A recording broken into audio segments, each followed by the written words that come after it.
नमस्कार, मैं ओम प्रकाश शर्मा। आप देख रहे हैं राज 24 न्यूज।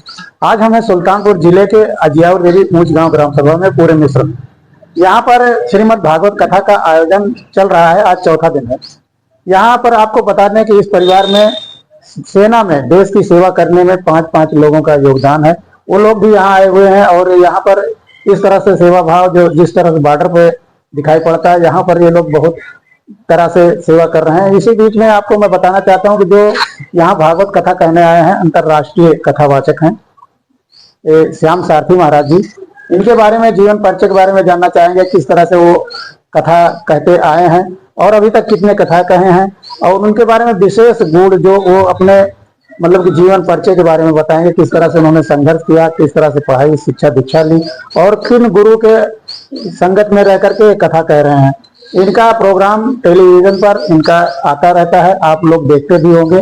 और किस तरह से यहाँ कथा कह रहे हैं और लोगों का क्या इस विचार है, यहाँ के लोगों से भी जानकारी करेंगे। और पहले ही चलते हैं कि बाबा जी के पास चलते हैं और उनसे जानते हैं उनके बारे में कुछ जीवन में। राधे, पहले अपना थोड़ा सा संक्षिप्त परिचय दीजिए। ओम सच्चिदानंद रूपाय विश्वोत्पत्त्यादि हेतवे तापत्रे विनाशाय श्री कृष्णाय वयम नमः। हमारा नाम आचार्य श्याम सारथी, अयोध्या धाम से हम हैं जी। और भगवान की मंगलमय कथाओं को गाना, उनका प्रचार प्रसार, सनातन धर्म का प्रचार प्रसार करना हमारा मुख्य उद्देश्य है। और इसी में पिछले 12-13 वर्षों से हम इस सनातन धर्म की सेवा में लगे हुए हैं। बाबा जी, जैसे आपने शुरुआती शिक्षा दीक्षा कहाँ से कैसे की, उसको दर्शकों को बताएं। हमारी प्रारंभिक शिक्षा गुरुकुल से हुई है, गुरुकुल महाविद्यालय अयोध्या से। कुछ दिन महर्षि वेद विज्ञान विद्यापीठ में अध्ययन किए, फिर गुरुकुल से हमने शास्त्री आचार्य गुरुकुल से हमने कंप्लीट किया है। ये आप किस तरह की कथाओं का वर्णन करते हैं, इसके बारे में थोड़ा बताएं। हम श्रीमद् भागवत कथा, देवी भागवत कथा, शिव महापुराण कथा, राम कथा, ये सारी कथाएं हम समय समय पर जब जिसकी आवश्यकता होती है, इन कथाओं के माध्यम से सनातन धर्म का प्रचार प्रसार सतत निरंतर चल रहा है। बाबा जी, मतलब गुरु जी ये बताइए कि जैसे भागवत जो है उसके बारे में कुछ महत्व के बारे में बताएं। भागवत की कथा जन कल्याण की कथा है और संपूर्ण वेद पुराण शास्त्रों का सार तत्व है श्रीमद् भागवत की कथा। भागवत की कथा में प्रारंभ में ही श्री व्यास जी महाराज कहते हैं कि जन्मांतरे भवेत् पुण्यम तदा भागवतम लभेत। जब कई जन्मों के पुण्य उदित होते हैं तब भागवत की कथा को श्रवण करने का सौभाग्य प्राप्त होता है। जो सौभाग्य हमारे यजमान परिवार को प्राप्त हुआ है और इनके माध्यम से पूरे जनता जनार्दन जो गांव क्षेत्र शहर के लोग हैं इससे लाभान्वित हो रहे हैं, इसलिए श्रद्धा के पात्र हैं और इनके लिए बहुत बहुत शुभकामनाएं हैं। भागवत की कथा जन कल्याण की कथा है, राष्ट्र भक्ति की कथा भागवत कथा में है, सनातन धर्म की महिमा है कि मुक्ति की कथा भागवत की कथा है। जैसे आप मुक्ति की कथा कह रहे हैं, तो लोग कहते हैं कि जैसे मृत्यु के उपरांत ही इस कथा को सुना जाता है, जो अपने पूर्वजों को मतलब जीवन को मुक्त करने के लिए किया जाता है, तो ऐसा क्या है? जी जी, ये अपने पूर्वजों के निमित्त जो है उनके गया आदि करके तीर्थ यात्रा करके उसके बाद में भागवत की कथा श्रवण करने की महिमा है, परंपरा है। लेकिन वैसे भी इस कथा को सुना जा सकता है, एक निमित्त तो ये है ही है, लेकिन वैसे भी कोई अगर सुनना चाहे तो उसमें भी कोई दोष नहीं है। इस कथा को ऐसे भी श्रवण किया जा सकता है जी। क्या भागवत कथा सुनने के बाद आत्मा को मुक्ति मिल जाती है? हाँ जी, बिल्कुल। भागवत कथा के महात्म्य में ही है, धुंधकारी जो महान प्रेत था, प्रेत योनि में पड़ा था और गया में पिंडदान करने से भी उसकी मुक्ति नहीं हुई और वो दिशाओं में भटक रहा था, अपार कष्ट सह रहा था। तो उसके भाई गौकर्ण महाराज ने उसकी पीड़ा को सुना और भगवान सूर्य से निवेदन किया कि कोई मार्ग दिखाइए जिससे ये जो मेरा भाई धुंधकारी प्रेत बना है उसकी मुक्ति हो। तो उस निमित्त भगवान सूर्य ने स्पष्ट रूप से उनको आदेशित किया कि श्रीमद् भागवत की कथा ही महान से महान, बड़े से बड़े प्रेत, भूत प्रेत, पिशाचों को मुक्ति दिलाने वाली, जो हमारे बहुत से पितर ऐसे भी हैं जो कभी अकाल मृत्यु किसी की हुई होगी या किसी कारण बस शरीर उनका छूटा कम अवस्था में और वो मुक्त नहीं हो पाए, तो उन सबके मुक्ति का जो प्रमुख साधन है वो श्रीमद् भागवत की कथा। इससे बड़ा और कोई साधन शास्त्र में नहीं है ना। किसी भी पूर्वज की अगर मुक्ति ना हो, पितृदोष घर में हो, बाधा हो, संकट हो, बहुत परेशानी चल रही हो, तो अगर भागवत का पाठ और भागवत की कथा हो जाए तो संपूर्ण पितृदोष उस परिवार से समाप्त हो जाता है, सारे पितर संतुष्ट हो जाते हैं, प्रसन्न हो जाते हैं। जैसा कि पुराणों में बताया गया है कि राजा परीक्षित जो थे बहुत ही धर्मात्मा थे जी, और उनको भी कलयुग ने अपने अधिग्रहण में लेकर के इस तरह से कृत कराया कि उनको मति भ्रष्टि हो गई। तो आम जनमानस उस में नहीं है, तो कैसे इस कलयुग में बचे? भगवत आराधना, भगवान भगवत भक्ति, क्योंकि जो भगवत भक्ति करता रहेगा कलयुग का प्रभाव उसके ऊपर नहीं पड़ेगा, उसकी बुद्धि, मन, मस्तिष्क सब सात्विक बना रहेगा। तो भागवत से जुड़ने का तात्पर्य, राजा परीक्षित को तो श्राप इसलिए मिला क्योंकि वो तो बड़े धर्मात्मा थे, लेकिन उन्होंने ही कलयुग से कहा था कि जो अधर्म की कमाई संपत्ति होगी, स्वर्ण आदि होंगे, उसमें कलयुग तुम्हारा वास होगा। तो वो जिस मुकुट को धारण किए थे वो जरासंध का मुकुट था, जो धर्मी राजा था, अधर्म की कमाई गई संपत्ति से बना मुकुट था, इसलिए कलयुग उनके ऊपर आकर सवार हो गया। अब बुद्धि भ्रमित हो गई, उनके माध्यम से वो पाप हुआ, एक संत का अपमान हुआ और उनके पुत्र ने श्राप दिया, 7वें दिन तक्षक नाग आएगा, डसेगा काल मृत्यु होगी। तो वो फिर शरण में गए, सुखदेव जी महाराज से उनका मिलन हुआ, उन्होंने भागवत की कथा श्रवण कराई, उनकी मुक्ति हुई।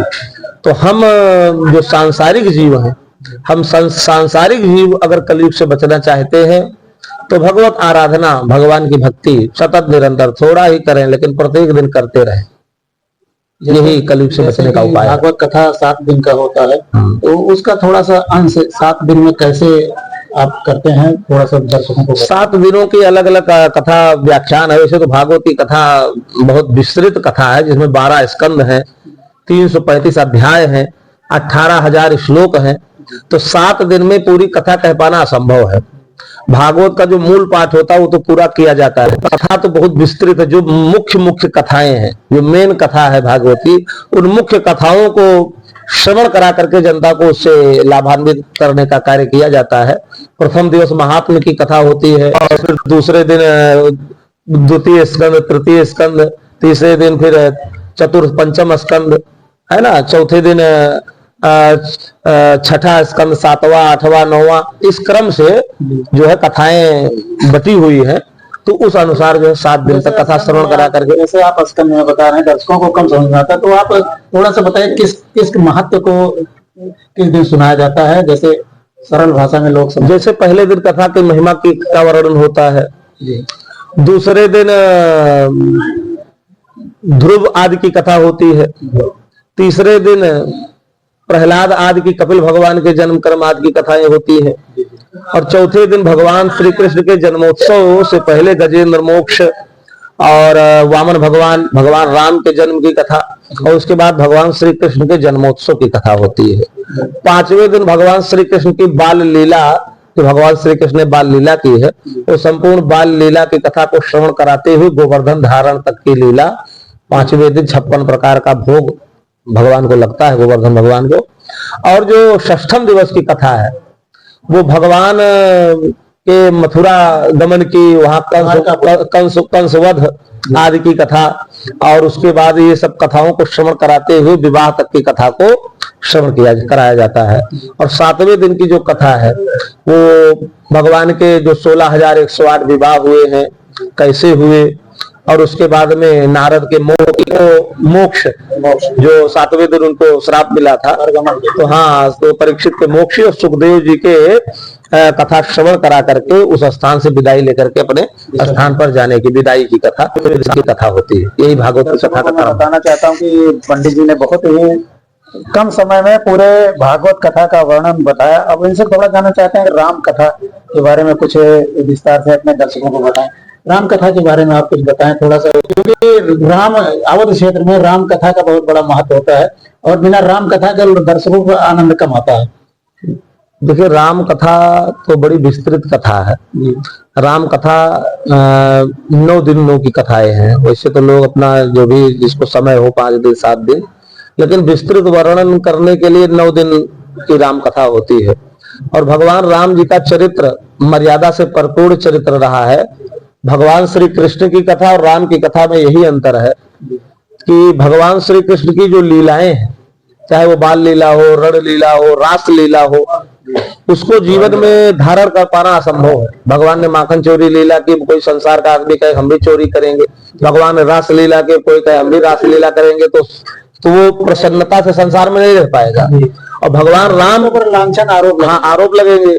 लेकिन जो भगवान श्री राम की लीला है, जो भगवान राम ने चरित्र किया, उसको, उसके संपूर्ण चरित्रों को हम और आप अपने जीवन में धारण कर सकते हैं। तो हमारे संतों ने बताया है, शास्त्रों ने, कि अगर जीवन जीना सीखना है, कैसे जीवन जिया जाता है, भाई का भाई के प्रति क्या कर्तव्य है, पति का पत्नी के प्रति क्या कर्तव्य है, पुत्र का पिता के प्रति क्या कर्तव्य है, पिता का पुत्र के प्रति क्या कर्तव्य है ना, इन सब संबंधों को अगर अच्छे से निभाना है, सीखना है, तो भगवान राम जी के चरित्रों को अगर पढ़ा जाए, रामायण को पढ़ा जाए, तो जीवन जीना आ जाता है। जीवन जीने की कला आ जाती है। और अगर मरना है, अंतिम समय में कैसे संसार छोड़ के जाया जाता है, भगवान श्री कृष्ण ने जो गीता में अर्जुन को उपदेश दिया है, जो सुखदेव जी ने भागवत में परीक्षित को उपदेश दिया, अगर उसको सुन लिया जाए तो अंतिम यात्रा सुधर जाती है, और रामायण सुन लिया जाए तो प्रारंभिक स्थिति सुधर जाती है।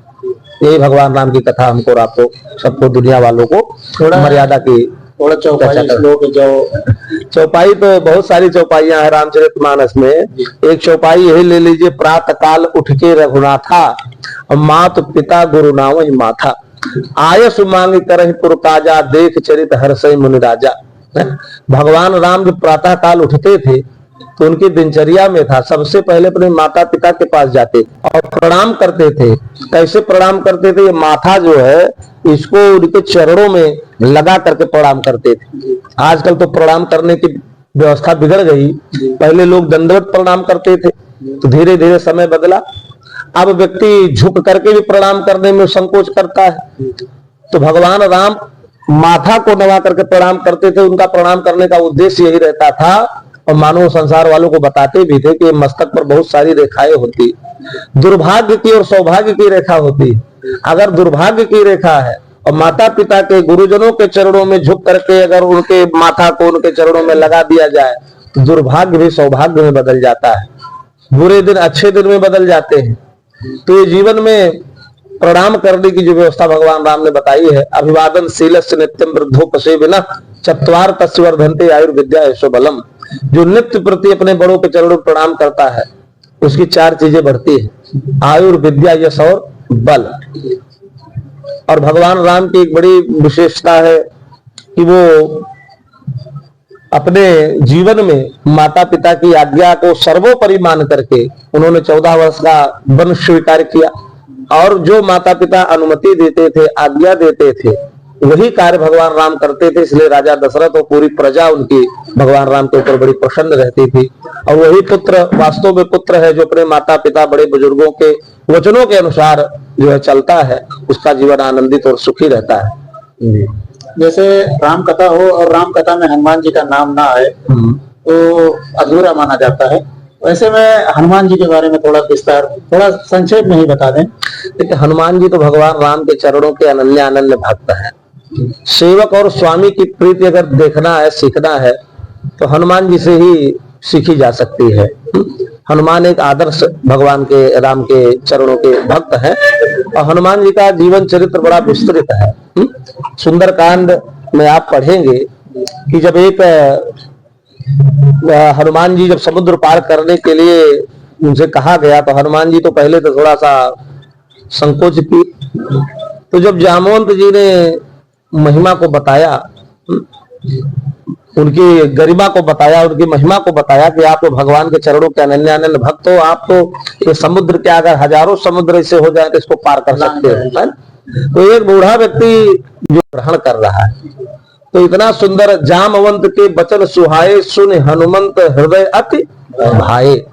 एक जामवंत जो बूढ़े हैं और हनुमान जी जो नौजवान है, उस स्थिति में एक बूढ़ा उपदेश करे और नौजवान उस उपदेश को सुने, जीवन में धारण करे, तो उसकी युवा अवस्था सुधर जाती है।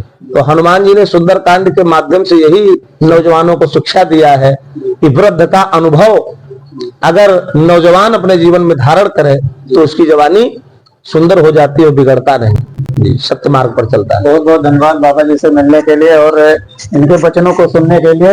अयोध्या धाम से पधारे हुए हैं और ऐसे में ये बहुत ही सुंदर कथा कहते हैं। अभी 2-3 दिन और कथा है। लोगों से अनुरोध है कि आकर के यहाँ श्रवण करें कथा को और रसपान करें और भक्तमय जीवन अपने आप को धन्य बनाएं।